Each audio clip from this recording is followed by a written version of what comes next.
Cool. Jason, actually, Yeah, I want to we'll keep bubble asking that more up. questions. I'll keep you here for hours. I always like to ask the political questions.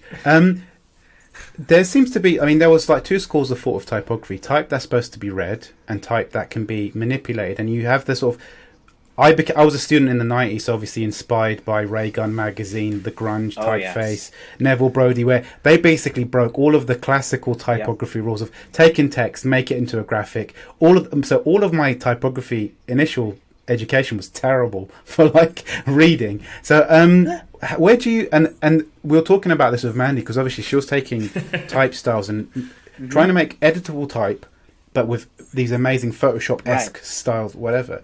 And she was like, yeah, this is cool because it's like an experiment and something that you can do that's editable. Where do you sit on this fence of should type, or do we have to have extremist views about these things?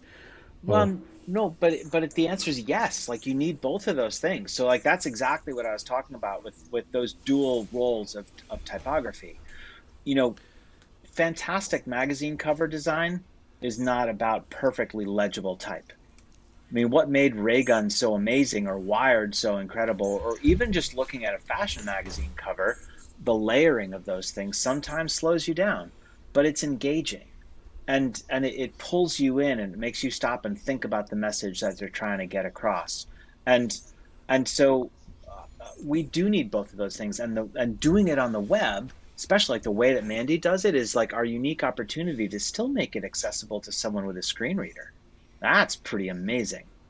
yeah, So you know, stuff like that, um, I'm all for it, and so that's actually it's something that I'm going to be talking to the design team at Automatic in a couple of weeks, and that's one of the things I want to focus on. So think about a platform like WordPress. yeah, What if we were building in these like widgets to like typeset stuff using variable fonts?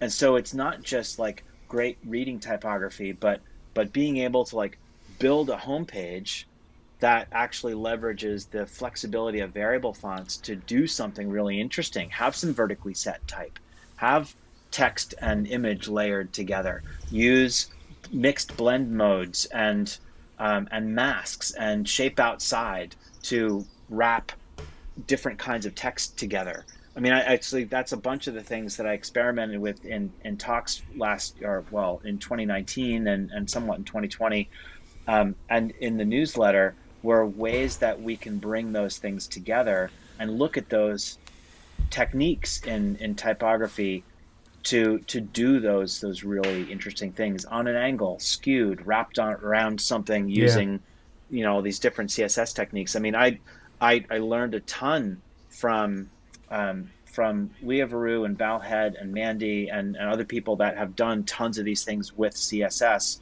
and Una Kravitz too.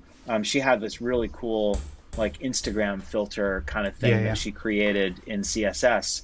So you can use all of those things, and then when you combine that with the CMS, you can add the image, you can set the text, you could choose the effect. Now we could actually give people the ability to like build up the headline for this story, not any story. It's like that's